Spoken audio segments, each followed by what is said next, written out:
Hello everyone and welcome back to our channel. In today's video, I'm going to show you how to overlay pictures in Snapseed. If you are new to Snapseed and you don't know how to overlay pictures in Snapseed, I'm going to show you an easy way to do it. So without any further ado, let's get into it. At first, open the Snapseed app on your phone. Now, click on the plus icon to add the photo that you want to edit.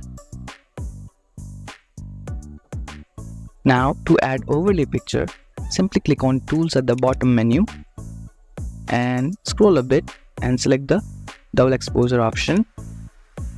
Now, click here to add another photo as an overlay. So I'm going to choose this picture as my overlay.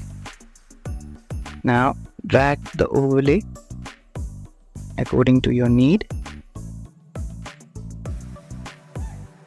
Once you're happy with your editing, simply click here to save changes.